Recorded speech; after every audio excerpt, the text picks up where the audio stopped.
I attended the University of Kansas, and while I was a student, I had a part-time job working for the anthropology department, located in Fraser Hall. This is one of the oldest buildings on campus, and thus has a couple of haunted stories. Some days, I had to be the first person on our floor. I had to arrive very early, and before anyone else was there, and unlock the doors to common areas and bathrooms, turn on all the lights, etc. On this particular day, I unlocked the men's room and took a very peaceful morning shit, knowing I'd be alone for at least 30 minutes, and didn't have to worry about anyone hearing or smelling my activities. While in the stall, the utter silence was broken by the sudden and bursting sound of rushing water. It startled me, and after a few seconds of listening, I recognized it to be the sink faucet running. Upon my exit, I witnessed that sure enough, the sink was running, and both handles were turned completely to the turn the water on position. There's no chance of a person having done this, as it was a small bathroom, and you could hear very clearly when the door was opened, and any footsteps. I considered some kind of plumbing issue, but I don't see how that would also cause the handles to be turned. I exited the bathroom. The hall was just as silent as empty as it was before. But as I walked to the other end of the hall, I once again recognized the sound of water rushing emitting from the women's room. After a knock on the door, I went inside to find the same situation. Sink running, both handles turned all the way on. I was very creeped out, but nothing else happened that day. Months later, I was tasked with organizing an old storage room for the anthropology department, located in the basement. It hadn't been touched in years. There, I came across a brown paper bag containing what I later confirmed to be human bones. I took them to one of the professors, who told me that several years prior, the local police had partnered with the university to help identify or date the remains of either one or a group of Native Americans that had been found. I can't exactly. And this particular bag had at some point been separated from the rest and mistakenly stored in this room. Thinking of the level of disrespect and probably illegality of storing a human person's remains in an unsealed bag for years, amongst a bunch of junk, made me think of my experience with the sinks, and made me wonder if there's a connection.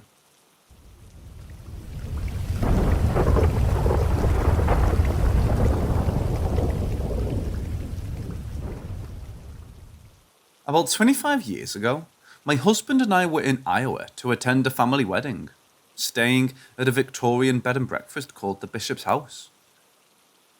When we'd reserved the room, we were told it was called the Roman Chamber, but what exactly was Roman about it wasn't evident. It was very beautiful, however, with a fireplace, stained glass windows, antique furnishings, and an amazing, original marble shower in the bathroom. Unfortunately, the first night of the 3-day weekend, it was almost impossible for me to fall asleep in the capacious bed. But I chalked that up to excitement over the wedding and being in unfamiliar surroundings. Saturday, after the wedding and reception, we returned to our room exhausted, and I fell asleep as soon as I lay down. Then, the dreams began. In them, I saw a very angry man leaning over me, demanding to know why I was in the bedroom. Didn't I know, he asked, what a scandal it would be if he were found to have a woman in his bed? I woke up absolutely terrified because the experience was so real, and slept maybe 15 minutes the rest of the night because I didn't want to get yelled at again. But when I mentioned the dream to my husband, he just said I had a vivid imagination and maybe indigestion from too much cake and champagne. Sunday was our last day, and after breakfast, we got to talking with the B&B hosts, who filled us in on the long history of the house. Owned at that time by St Ambrose University, but previously the resident of the Catholic Bishop of Davenport, hence the name the Bishop's House. Then, they showed us a book of clippings, and I just about freaked out when I saw a photo of my night visitor, Bishop Henry Rollman, who served from 1927 to 1944 and occupied the very room we'd been spending our nights in. Henceforward, named in his honour, the Rollman Chamber. not Roman.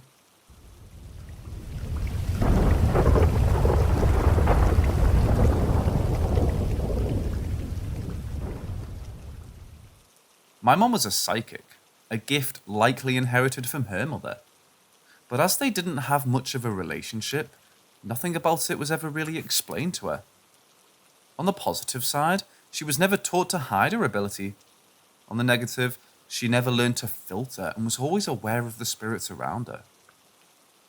She encountered a memorable one at Maryville Academy in Des Plaines, Illinois, a Catholic orphanage where she and her brother were sent after several years spent shuttling back and forth between their father in Chicago and various relatives' homes. What landed them in the orphanage was the onset of the Great Depression, which led the relatives to claim they couldn't afford extra mouths to feed anymore. Just as my grandfather's work hours were drastically reduced to the point he could barely afford to feed and shelter his kids. A neighbor, noticing the family's desperate situation, notified Catholic Charities, who suggested my grandfather surrender his children to their custody. Though loath to do so, he finally agreed, hoping they'd get some stability in their lives. Unfortunately, once at Maryville, Mom and Uncle were sent to live in separate facilities where keeping up family relationships was not encouraged. A younger sister, deaf since infancy due to an illness, was sent away to a school for hearing impaired children, so they lost contact with her too. Luckily, Mom was a pragmatic and adaptive girl who took easily to institutional life. When asked as an adult if she'd missed her family terribly, she'd say yes at first, but at Maryville, I could count on 3 meals a day, hot showers, and regular schooling. Also, being an outgoing kid, she wasn't lonely for long, soon adopting her orphanage mates as sisters to gossip and play games with, practice hairstyles on, and best of all, share spooky stories with. Following an apparently long-standing tradition, the girls would regularly sneak out of their dormitory at night and gather in the large porcelain-tiled bathroom down the hall, where the older ones would pass on such legends as Bloody Mary, Room for One More, and the Golden Arm to the younger ones. Till thoroughly scared out of their wits, everyone finally crept back to their beds for long, sleepless nights.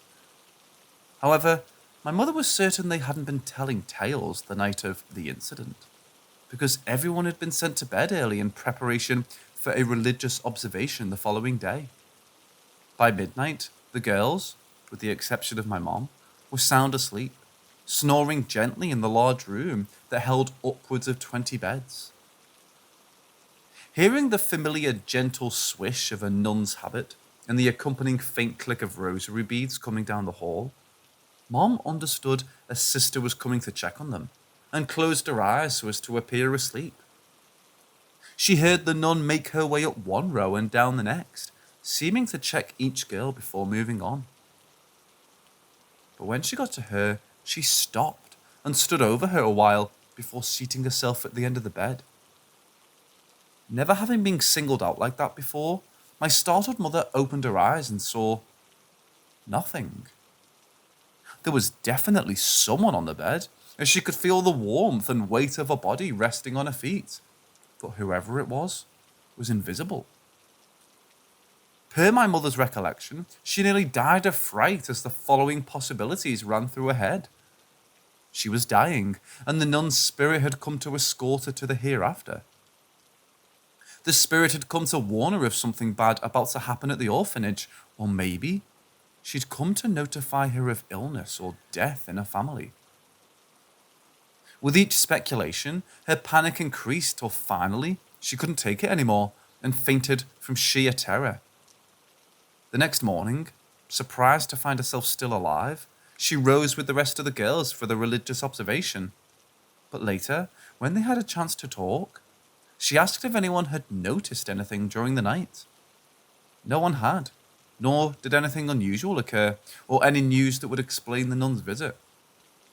Eventually, Mom came to the conclusion the spirit nun had just been seeking communion with another soul, and eventually found the only girl in a room full of them who could sense her presence.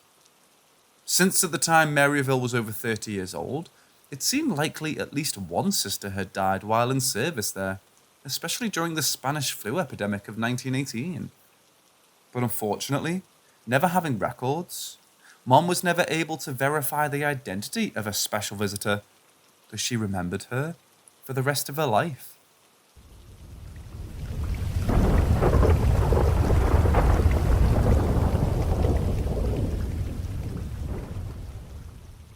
Back in the late 1930s, my father and his brother built a little summer home for their mom on some land they owned in Beverly Shores, Indiana. For some reason, the area at that time was very popular with Polish Americans. And for my grandma and others of her generation, these homes seemed to serve as their American equivalent of a dacha, a place to relax, read, and just enjoy the rural life for a few weeks every year. Neither my grandma nor her best friend, who often stayed with her, drove. So once World War II began, and the men in the family had gone off to war, my Aunt Mary was responsible for delivering them, their luggage, and my grandma's pet dog to the summer place, then picking them up when vacation time was over. The roads then were definitely not what they are today. Poorly marked and barely lit. Some weren't even properly paved, and were more like dirt trails that rutted when dry and turned to mush when wet. And they were rapidly turning into the latter the night my aunt headed toward Beverly Shores to pick up her mom and a friend, due to a torrential rainstorm that started just as she was entering Indiana. Then, on one of the darkest stretches of road, a tire on my aunt's car blew out, though she somehow managed to steer to the shoulder. It seemed inevitable she'd spend the rest of the night there, unless by some miracle she managed to get the spare tire on. Now, Aunt Mary, about 30 years old at the time, was a feisty, independent, and somewhat unconventional lady. Pretty comfortable around cars, thanks to her brothers teaching her how to do light maintenance on them. In drier conditions, she would have been able to change that tire quickly and get back on the road. But that night, not only was the rain blinding, her sedan was beginning to sink into the mud. Nevertheless, she bundled up, put her rain bonnet on, and went and got the spare and the jack out of the trunk, ready to give it a go. She succeeded in getting the flat off, but was having difficulty finding a solid surface to brace the jack, and becoming pretty irritated too when a car pulled up from behind, its big headlight lamps shining through the downpour. Today, a lot of people might naturally be apprehensive, wondering if the person stopping was a serial killer who'd fortuitously come upon his next victim. But back in those days, they didn't seem to think like that.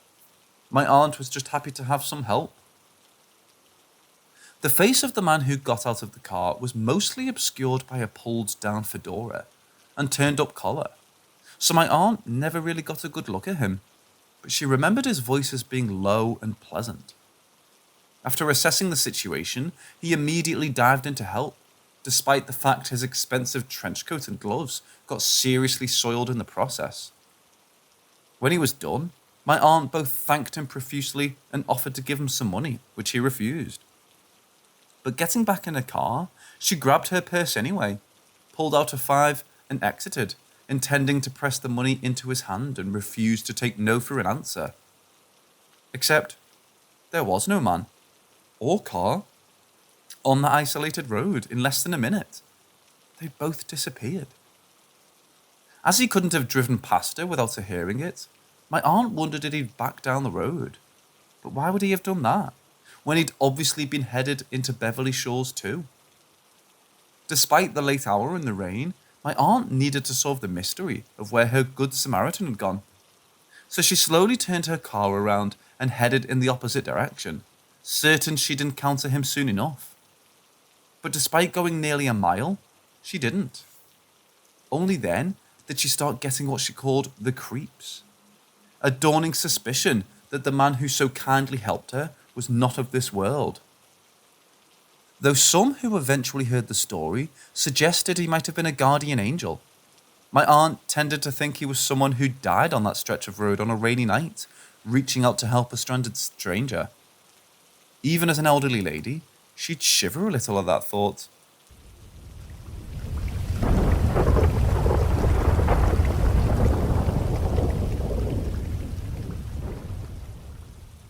This story isn't about the year 2020, it's about the 2020 building. A red brick Art Deco structure that houses a major Midwestern university's satellite offices just outside Chicago. When I worked there 30 plus years ago, it was part of a medical equipment supplier's campus. Before that, it housed a Tinker Toy factory that produced a line of construction toys predating Legos. Like a million other converted spaces, 2020's no architectural gem, just a sturdy building that's seen multiple incarnations. It's only unique in that it's quite possibly haunted. Not overtly haunted, but subtly, as in hearing someone walking around the hallways when there's only two of you working overtime and you're both at your desks. As in having doors close and lights turn off with no human agent apparently responsible. During the day, there's no hint someone you can't see is making the rounds. But after hours, you get the feeling you're being watched, perhaps watched over by an invisible who needs to be certain everything's under control and operating safely. You could call him a night watchman, because maybe that's exactly what he is. During my days at 2020, I got to know a couple of the employees who'd grown up and still lived in the immediate neighborhood. It was from them I learned of the Tinker Toy factory fire, a huge conflagration in which a night watchman was supposedly the one and only casualty.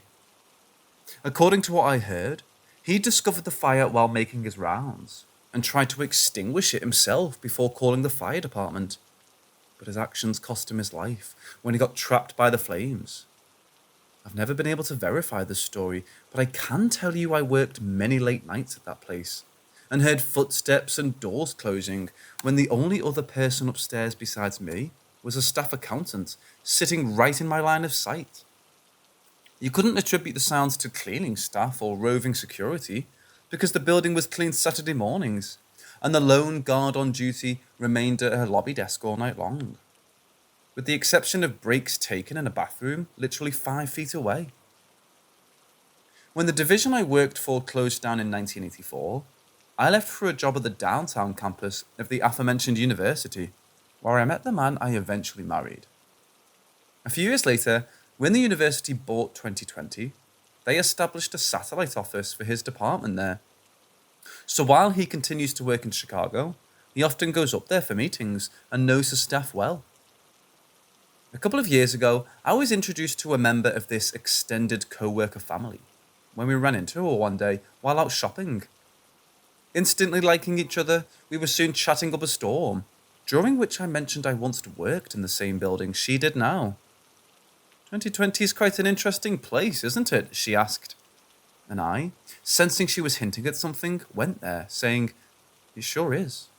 Have you ever gotten a sense there's something there that you can't see?"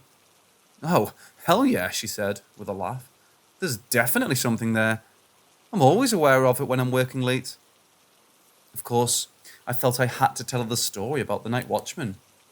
And she said, "Funny you should say that, because whoever is there, I've always felt they're being protective, watching over those of us working late to make sure we're safe.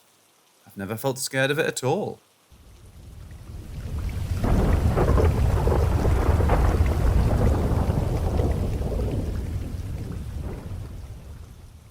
An autumn afternoon 40 plus years ago, I found the two of us driving from Chicago to Racine, Wisconsin, to visit some friends of friends.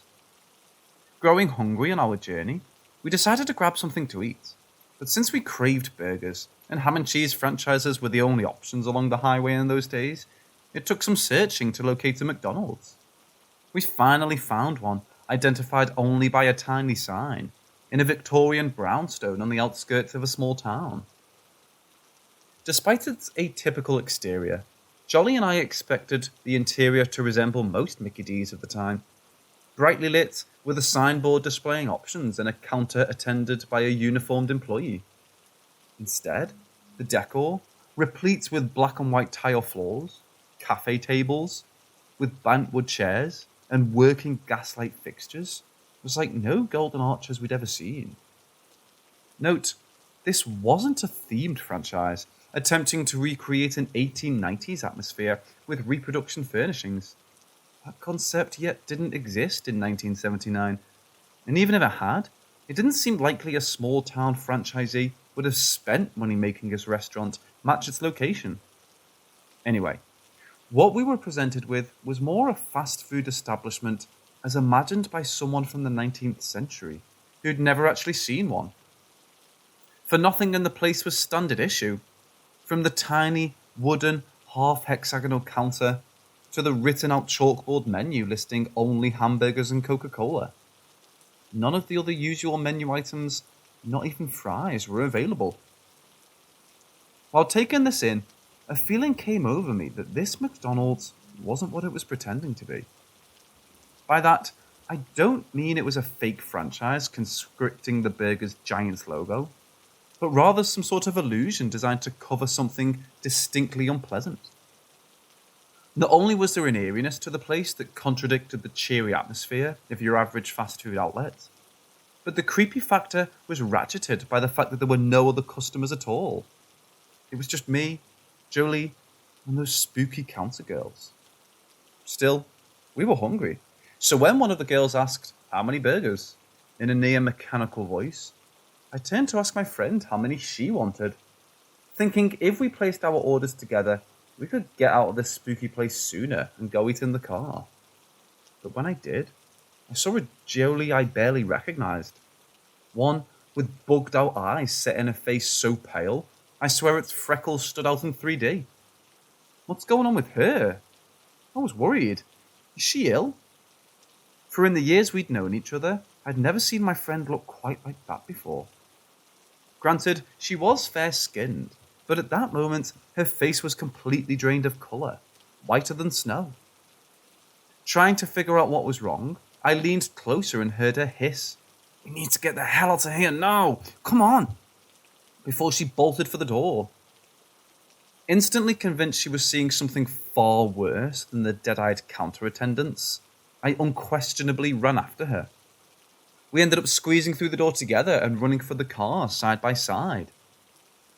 Once safely inside, we compared notes on what we'd seen in that strange McDonald's, and every physical detail, from the inexplicable active gas lights to the wood counter matched up. But Jolie would not comment on what caused her sudden exit other than to say, "There's something really wrong in that place." I said I'd gotten a bad vibe too, but had seen nothing out of the ordinary. We sat for a while, quietly considering that, before suddenly looking each other in the eye and asking simultaneously, "Do you think we should go back and take another look?" Wanting to return to the place we'd just fled sounds crazy, but in a way it wasn't. For Jolie and I not only shared an interest in the paranormal, but seemed to have arrived separately at the conclusion we'd just experienced.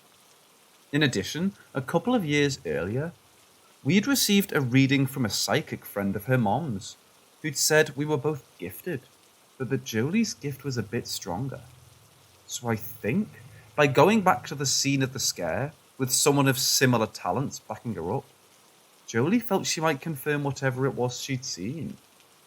For my part, I hoped that by being with her, her stronger power might let me see, rather than just sense, what had set off her alarms. At first, our intent was strong, but as we sat, hands fidgeting on door handles, Jolie seemed to waver, looking across the parking lot at the Victorian edifice now absorbing the remaining afternoon sunlight. Finally, she shook her head. We shouldn't go back. What's in there's too wrong. Maybe we were lucky to get out this time. Translating, I felt she meant whatever was in the restaurant was possibly harmful or dangerous, and that caving to curiosity could be risky. To be honest, that made me want to go back even more. So what did we end up doing? Well, we got back on the highway and heading for Racine. Despite the incident, we mostly had a good time over the weekend, hitting the bars with our friends, playing touch football, and cooking out. The only thing that spoiled it was occasionally seeing a look cross Jolie's face, reminiscent of the one she'd worn standing behind me in line. It was a reminder that despite the fun distractions, what she'd seen was still very much bothering her. What did my friend see that I didn't that long ago afternoon? I honestly don't know. For though the topic of the weird McDonald's came up again once or twice over the years, she refused to describe what had actually brought her on that abject fear. After a while, it occurred to me she didn't want to paint a word picture of something that might become a permanent exhibit in the gallery of her mind. I therefore quit questioning her about it. Unfortunately, like many high school BFFs, Jolie and I eventually drifted apart, finding new friends as we travelled the road of life. We both eventually got married, and she had a family. But whether she ever shared the full story of what happened in that McDonald's with her husband and kids, I don't know. As for me, I'll always chalk up the incident as two ordinary girls from Chicago taking an unexpected detour into Wisconsin's Twilight Zone.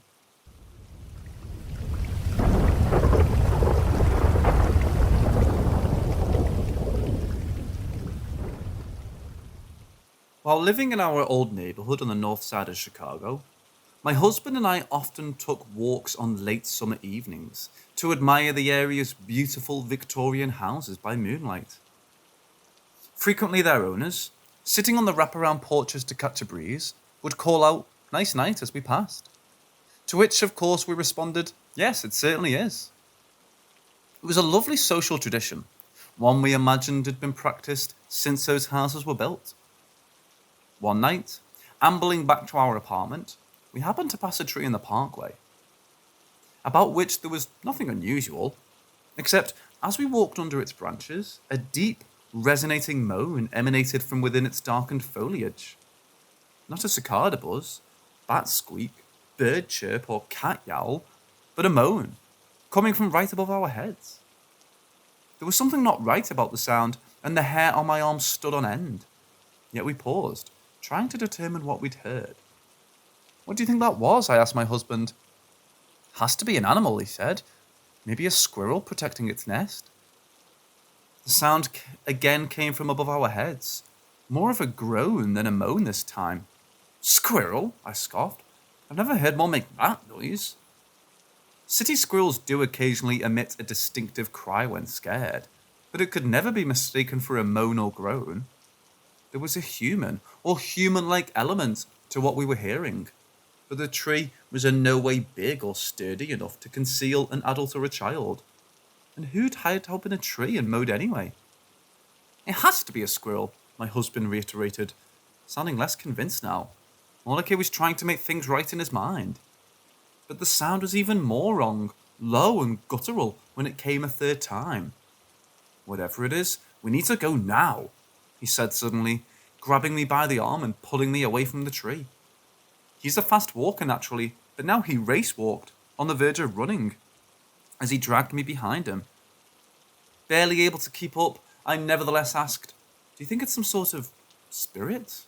"No," he shouted, automatically. Then, in the most fearful tone I've ever heard him use, he continued, "Honestly, I really don't know, but I don't want to see whatever it is, and I'm afraid if we stay here, I might." The words had no sooner left his mouth than we heard the sounds once more, a long, attenuated moan that absolutely vibrated the nighttime air. And we took off running like a couple of terrified kids. A few blocks later, we reached our building, where after rushing up the stairs to our second floor unit, we locked the door and flopped on the couch, out of breath. A little while later, when we finally decided to address our experience, we didn't even attempt to apply further logic to it. Not having ruled out insects, animals, and humans, what other explanation was there than something supernatural? Yet, a ghost didn't seem like the likeliest explanation. Why would a spirit haunt a tree? Unless maybe it was a hanging tree behind a prison, where death sentences had been carried out.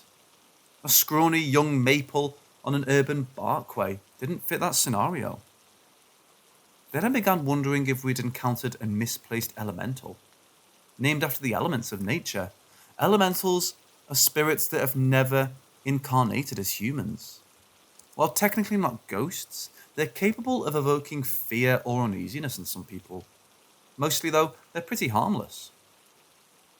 Due to the fact elementals are usually associated with forests, mountains, and other areas of sparse human habitation, I did at first wonder how one might have ended up in a large city. Then, I realised it might have accidentally attached itself to a group of vacationers on a camping or hiking trip. Transported back to their neighbourhood, it sought shelter in something familiar to it, a tree. Meaning, the moaning and groaning we'd heard was probably the spirit's attempt to scare us away from its safe place. Though we continued to live in that neighbourhood a couple more years and kept up our evening walks, we never again encountered the moaner. So I guess whatever it was found someplace more to its liking.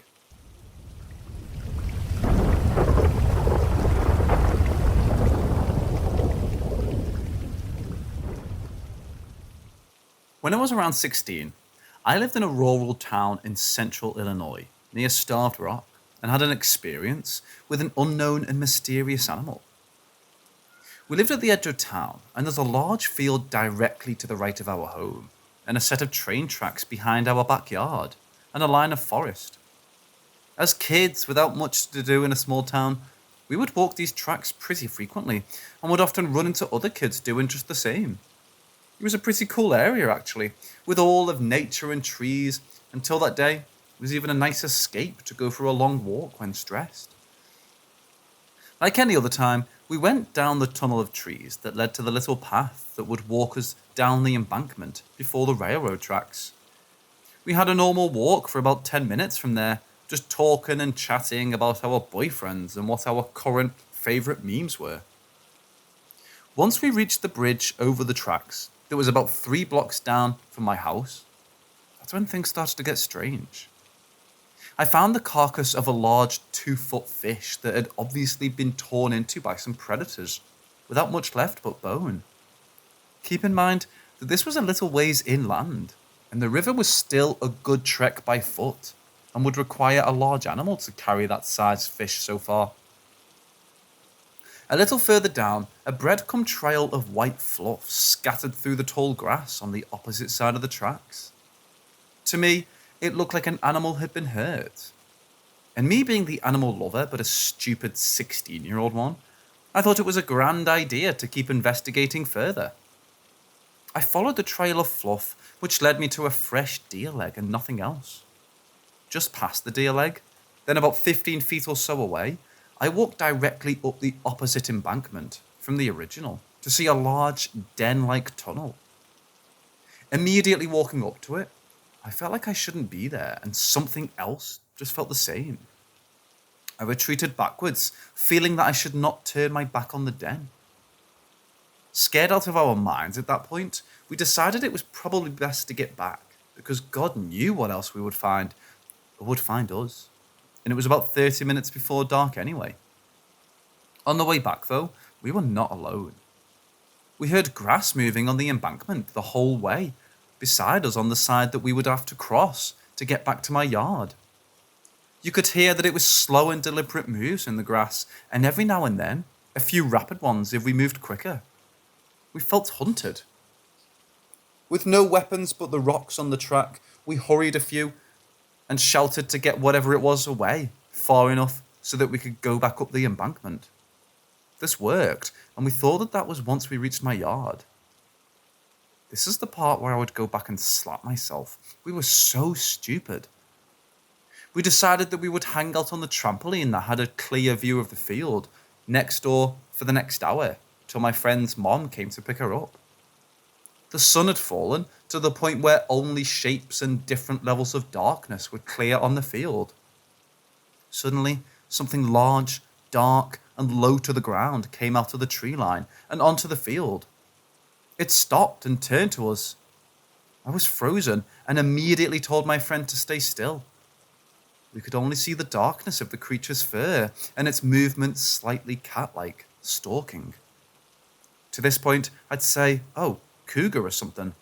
However, I'm not sure if they've been found in that area for a very, very long time. The thing that threw me most was the sound it made. It sounded angry, that was for sure, but the thing made low, huffing pants like a bull blowing air through its nose before a charge. I turned to my friend and said, "Run." We booked it to the house, and to this day, I feel like something was helping me and was forcing my feet to pick up quicker than I'd ever run. I've seen plenty of deer, coyotes, foxes, and all there, but nothing this big or predatory. Nothing in the local fauna matches up, and I'm extremely confused about what animals would move like that and sound like that, plus be in that area.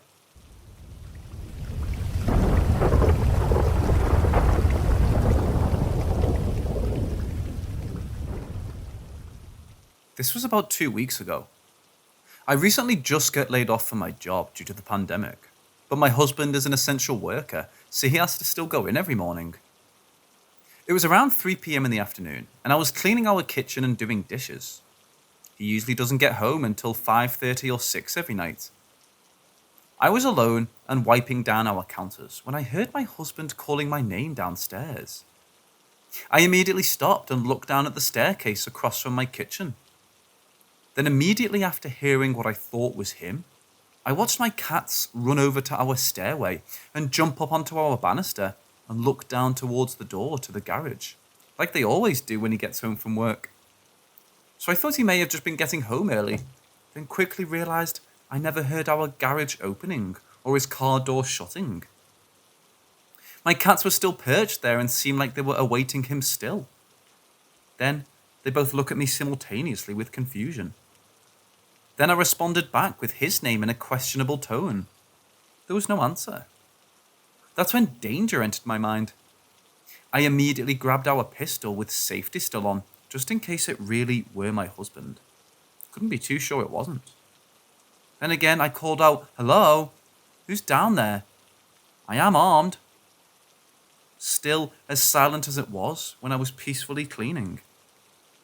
Then I called my husband and he answered, and he could tell something was wrong, even just hearing my voice before I explained what had happened.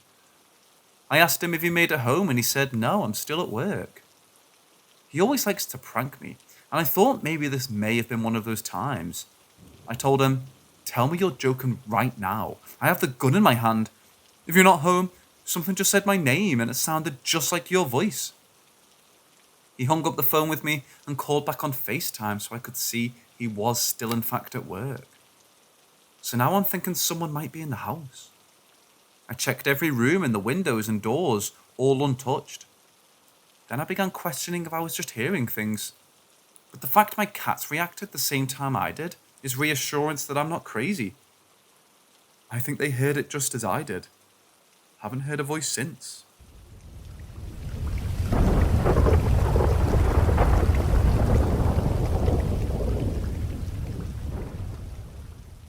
Tonight I was feeding my son his nighttime bottle and rocking him in his nursery. He got so tired he fell asleep before finishing it, and I sat his bottle down to burp him. While I was rocking and trying to burp him, I started praying over him. I'm a Christian, by the way, but don't pray as much as I should. But I've always been in touch with my spirituality on a deep level. Tonight was a night I just felt the need to pray for the Lord's protection over him. In the middle of my prayer, I looked up, and his mobile above his crib was moving on its own, like it had been touched. The air wasn't on, and there wasn't a fan in his room. I made sure to listen if I heard the AC running, and even tested to see if it was from me rocking him. It wasn't. I thought it was strange, but I still finished the prayer. Once he was in a deep sleep, I laid him down in his crib. For some reason, I felt maybe something was there. So I started casting out and rebuking Jesus' name. I remember looking around the room and putting one of my hands over my son and saying, "My son is covered in the blood of Jesus and is protected by him and his angels. Whatever is not of the Lord, be gone." As soon, and I mean as soon as the words "be gone" left my lips, the lamp on his side table flashed. So quickly, by the time I looked over, it was off. But I saw it turn on and light up the room. I walked out and told my husband about it. He went in shortly after and checked the lamp, and sure enough, it was off. This has been my first ever spiritual experience. I'm not sure what it was, good or bad, but it was something. Now I can't sleep, and my eyes haven't left his camera monitor. Anyone else have similar experiences?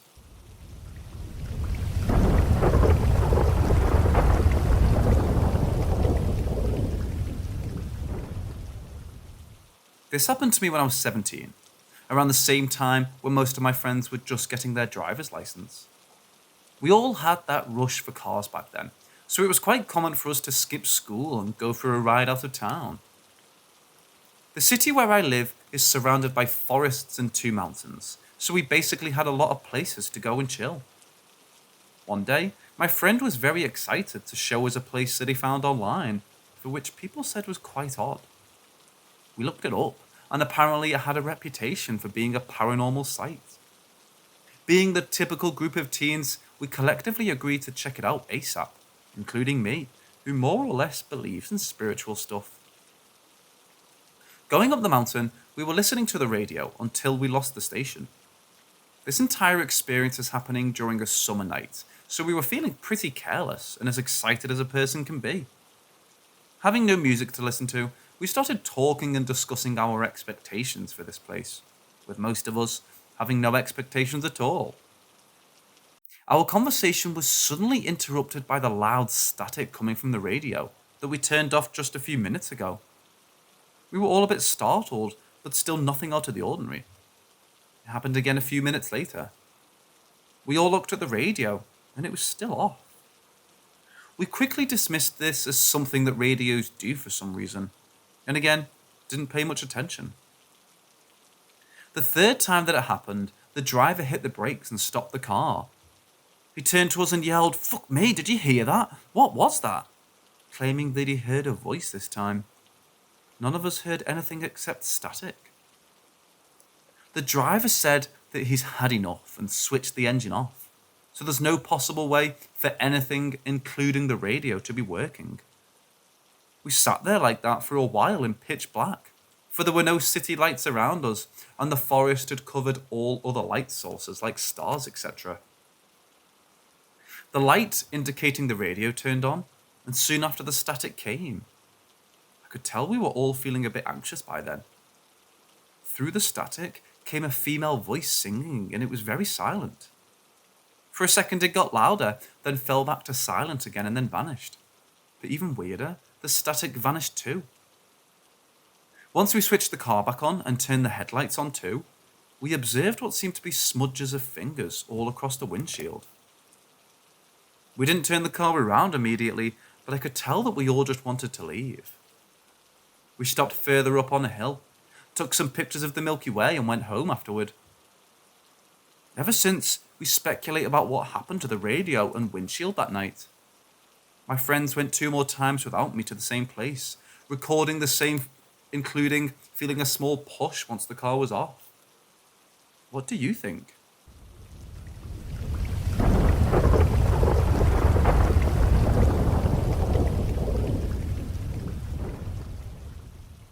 After years of being interested in them, I finally bought a Ouija board from Spirit Halloween the first day they opened. I'm a firm believer in ghosts, and I've seen shadow people and much more in my own house, but was a bit on the fence about how much I believed in Ouija boards. I thought it could probably all be debunked with science. That was, until last night, when me and my mom gave it a try. My mom hasn't done one since she was a teenager, because every single time she used one, without fail, it worked. And she had full conversations with whoever was on the other side. It left her with a bad feeling, and she would just rather not mess with it. But once I bought this one, she was excited to try one again. The second our fingers were on that planchette, and I asked if anyone wanted to talk, it went straight to yes with a strength I could never have imagined. I mean, I had tears in my eyes. I was so shocked. We continued to ask about its life, and we learned it claimed to be a woman from Maine, who was a wife and mother until she was killed in 1977. She didn't initially want to talk, but also said she was enjoying talking and wanted to continue. It gave the smallest details about its life, and the only way I could explain it was that it was as normal as talking to a woman you just met on the street. Details like her husband's name. She liked birds, but not cats and dogs, and that she was happy wherever she was. She felt so human. It was such a human conversation. That was, until towards the end, when her spelling became sort of jumbled and didn't make much sense anymore. I asked if she was struggling to say what she wanted to say, and she said yes. So we stuck to yes or no questions. We had lit 2 candles on either side of the board, and my mom asked if she was able to move the flames, to which she said no, leading to me, very stupidly, ask what she could do besides talk through the board. Pretty quickly, she began doing the figure 8 motion, and I freaked out, because I heard for years that was not a good sign. But still, we just asked another question and changed the subject. After a while, we were tired and asked if she was ready to end the conversation, and she said yes. We thanked her for speaking to us and started to pull it down to goodbye, when it started fighting and was pulling towards the center of the board and did another figure 8. I was freaked out, so I pulled it to goodbye, firmly said our goodbyes and let go. I feel very conflicted because nothing about it felt negative whatsoever, aside from those figure 8s, which I know to be a demonic sign.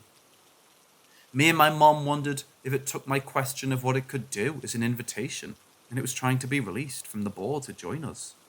Hence, trying one last time before we closed the board. Anyone have more insight?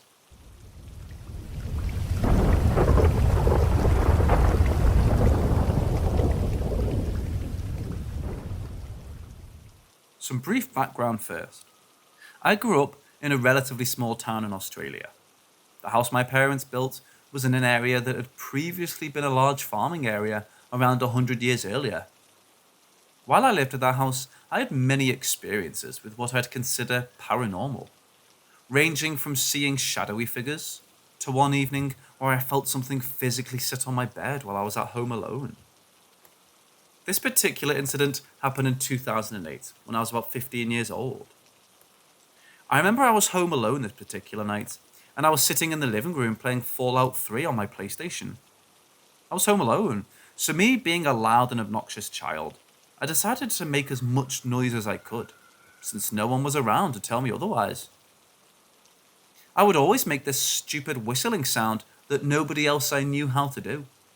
So I'm sitting there making this sound over and over, until I hear a clicking sound, followed by the exact same whistling sound I had made, being repeated, as if somebody had just whispered it right into my ear.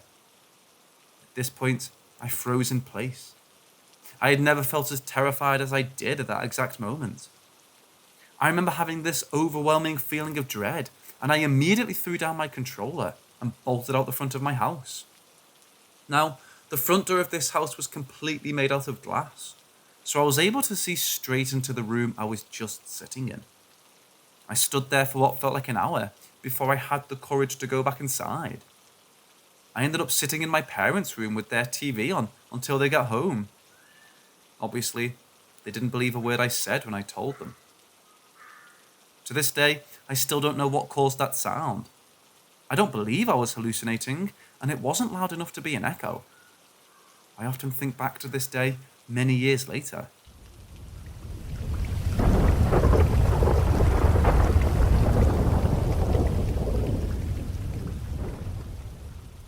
Let me start by saying I've had multiple visitation dreams. Usually, they are shortly after the person has passed and are saying goodbye. This dream of visitation was one that really stuck with me though. It was 2019, July 2nd to be exact.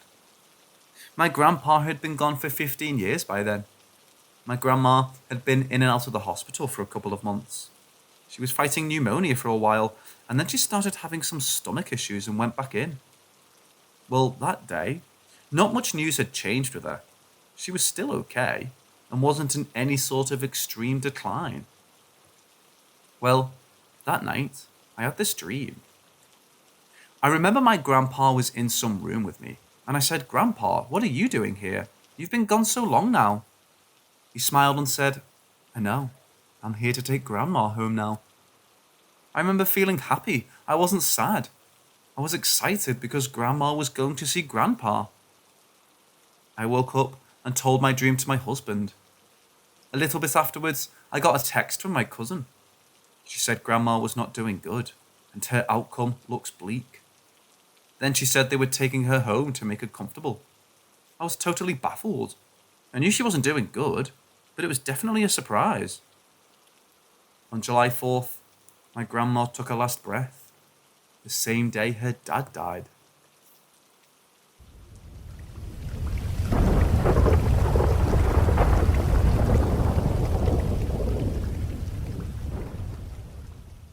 I was camping with some friends. There were 4 of us.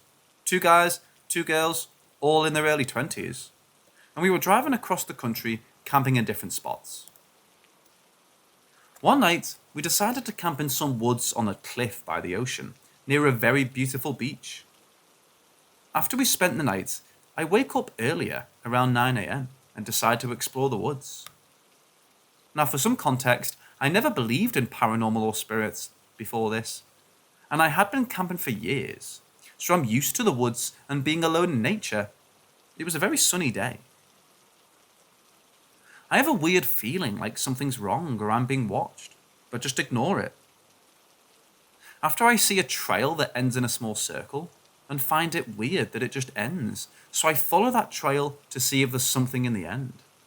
When I reach the end, I see in the corner of my eye a woman behind me with black hair covering her face. And I didn't just turn immediately. I waited to process the image for a few seconds and to make sure it was real and I could still see it. I turn around and there's nothing there, and I feel chills all over my body, almost like electricity. I go back to camp and get the other dude to follow me to that trail to see if he sees or feels something. He sees nothing but says the mood feels weird. We explore together and he finds something not far from that trail, a broken corner of a tombstone. The typical white one with black engraved letters, and it just says a date that by the position, it has to be the date of birth. 29th of February, no year. Now, less than 0.07% of the world's population was born on February 29th. And my friend who found the tombstone was born that day. We get freaked out, run to camp, get the girls and just drive out of there. There were no cemeteries nearby, but there was a chapel.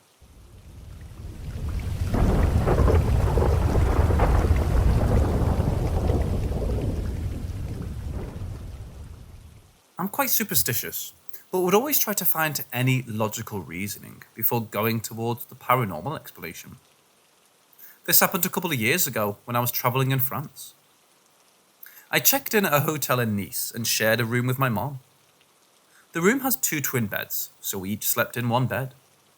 We had a long day, so my mom passed out on her bed as soon as we walked into the room. I stayed a little bit on Facebook to upload pictures. I had my laptop on the bed, and I sat on the edge of the bed with one leg hanging off, and the other sitting Indian style on the bed. About an hour in, I started feeling some pressure behind my back and around my abdominal area. I felt like I was being hugged from behind. I chalked it up to being tired, so I turned off my laptop and went to bed. I had a dream that I was standing in front of the hotel, feeling a bit confused. It was daytime, and a guy approached me and asked if I was from around the area. I told him I was a tourist, so he offered to take me around. Next thing I knew, I was visiting all these beautiful places with him. We ate, shopped, visited a bunch of monuments, and had a really nice time in my dream. We hung out until the sun started setting. I remembered holding hands with him, laughing and walking towards the sunset. But for some reason, I stopped walking and wondered, who is this guy? I don't even know him. Where am I going? The moment I started questioning myself, everything just stopped, like a film on pause. Then I abruptly woke up. First thing I saw was my mom's sleeping bag, and it was facing towards me. But I saw a cloud of black mist floating in front of my eyes, and the reason I could tell the shape was because it stood out against my mom's white blouse. I thought my eyes were playing tricks on me, as it was still adjusting to the light in the room. So I turned my body and looked up at the ceiling. When I turned back, I stopped seeing the black mist. Side note, I grew up in a Buddhist household, so my parents were super religious. They also followed a lot of superstitions. My dad wasn't able to travel with us, so he gave me a necklace with a Buddha's head and told me to wear it at all times. It was a talisman, and it would protect me and keep me safe. So I wore it on me all the time, except when I took showers. So naturally, my hands started tracing up to my chest, hoping to feel some comfort holding the talisman my dad gave me. I felt around a bit and sat up right away because my talisman was gone. I looked over and it was on the nightstand. I placed it back around my neck and went to sleep. The next day, while having breakfast, I asked my mum if she took off my talisman. She said she was so tired she slept through the entire night, so there was no way she would even remove the necklace from my neck. I told her about my dream, and she recalled stories of people never waking up after they sleep because they get taken away by the spirits in their dreams. Good thing you stopped following that guy, or else who knows if you're going to even wake up today. She was laughing and joking while I felt goosebumps all over my body.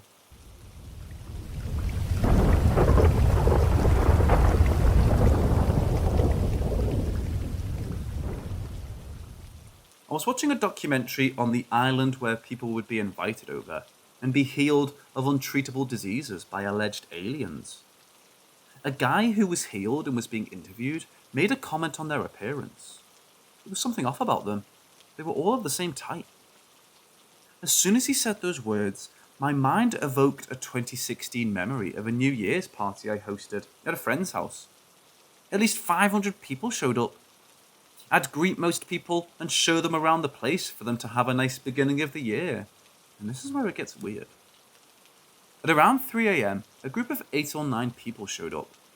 They were both men and women. Nothing really special about their clothes, but there was something off about their faces. They all looked like kids. Some taller, some wider, some more blondish, but their pupils were super dilated, all 9 of them. I remember thinking to myself, these kids must be super toasted on some LSD or shrooms, and thought nothing of it. They were all kind of pale, and when I welcomed them, they showed no emotions at all. They just looked at each other, and without saying a word, they looked back at me, nodded, and went inside the party. It was off-putting, and I remember thinking, weirdos? At around 9 to 10 a.m. when the party was done, I walked a few guests outside the house and saw them again. This time, they were sitting on the curb of the road right in front of the house. The sun was already out, so this time, I got to see their faces better, and I shit you not, they were like a carbon copy of each other. Pupils were still super dilated, but have the same face. Like twins, all of them. They noticed I was looking at them, so they looked back, and I felt very uncomfortable, so I left quickly. What are your thoughts?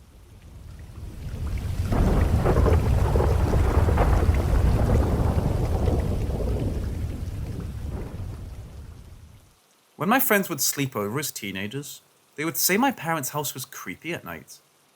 My friends would say they felt someone kicking the side of the bed, or sitting on the bed and never coming back to stay over. My mom told me one night she saw a shadowy figure of a man standing in the doorway of the kitchen. It was late, and she thought she was just seeing things. So she went into the kitchen and then saw the figure standing at the back door of the mudroom, looking out the back door. She flipped on the floodlights and opened the blinds, and saw me standing at the door, fiddling with my keys to get in.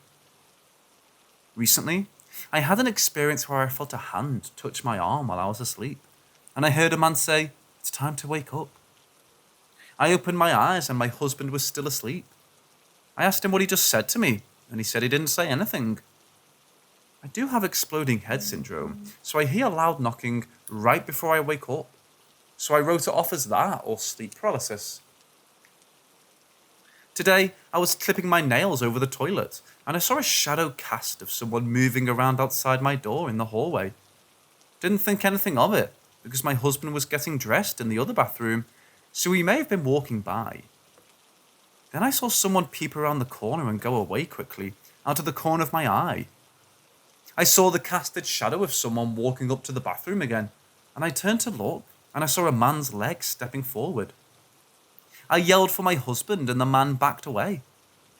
I didn't see it out of the corner of my eye that time. I was looking directly at it, and it was a man wearing black slacks and black shoes. I saw the shadow casted in the hallway as it backed away. My husband came into the room, and I asked him if that was him.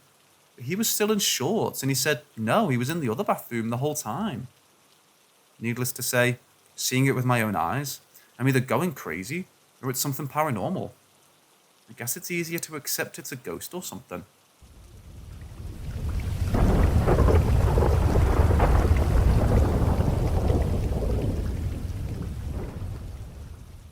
I've only told this story to 3 people: my father, my son, and a priest. So I went digging, and this was before the internet.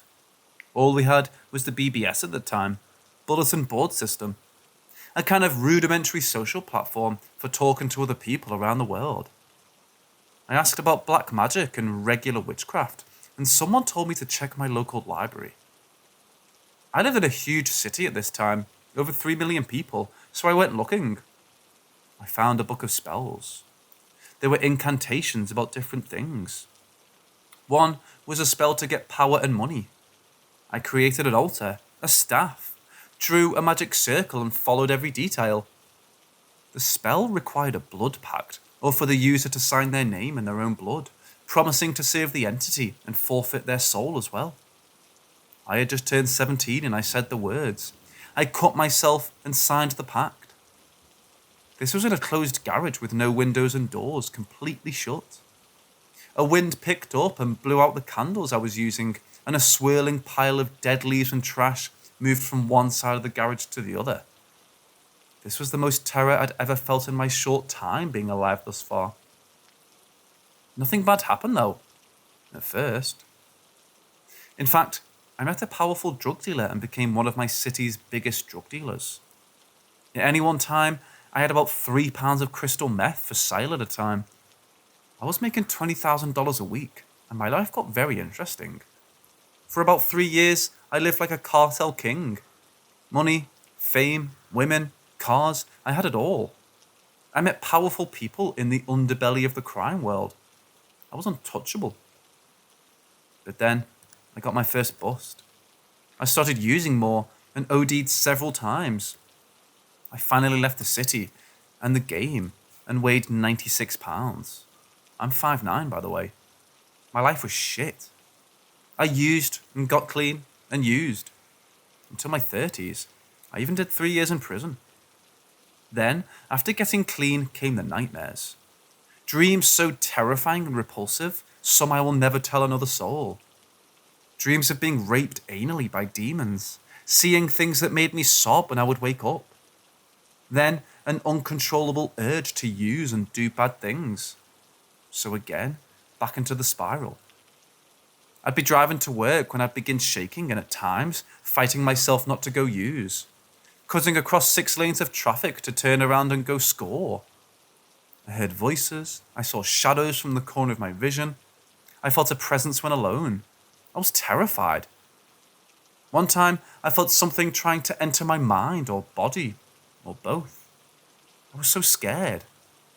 I felt like something had latched onto me and was making me do things, making me see things. I finally begged for help.